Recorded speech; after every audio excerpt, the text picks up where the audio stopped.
So, the book of Job is one of those books where you read it and you think you get it, and then it still gets you questioning. And every time I read the book of Job, there's something new and something that points. I mean, that's the whole Bible anyway, but this took out to me, and this is in Job from chapter 36. I'm going to read from verse 11. If they pay attention and obey him, they spend their days in prosperity, their years pass pleasantly. But if they don't pay attention, they perish by the sword and die without learning their lesson. They're godless in heart, cherish their anger, not crying for help when he binds them.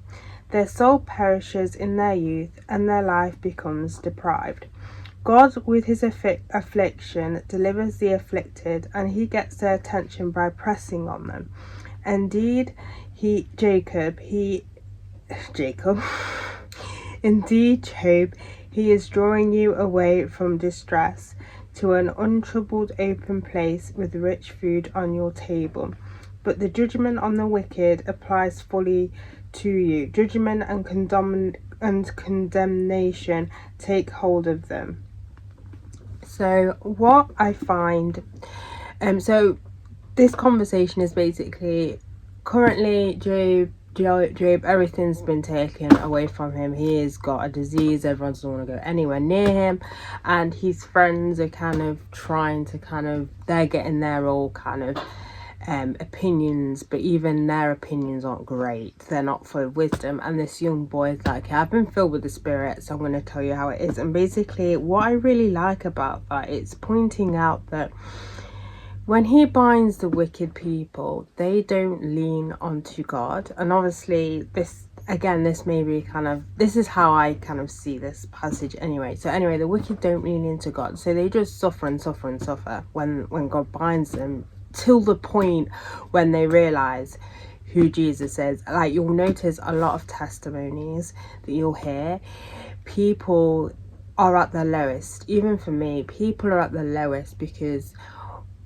God sometimes has to, the wicked go unpunished, and sometimes you have to go really, really low for you to even acknowledge or to seek out Jesus, to find out who he is. But anyway, whereas what's happening with Job and people who go through affliction, who are Christians, we lean on to Jesus, we pray and we ask for comfort.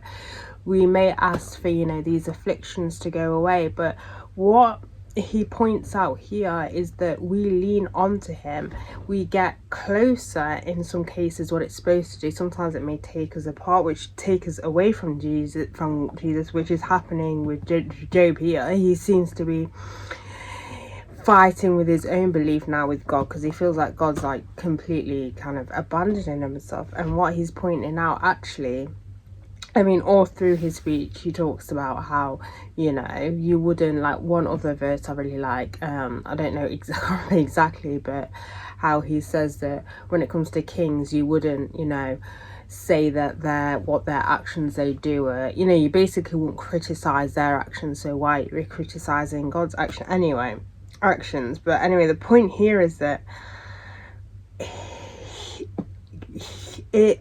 it's an opportunity to bring you closer. Like, the devil will do anything to try and cause affliction, because we've got to remember, God doesn't cause affliction.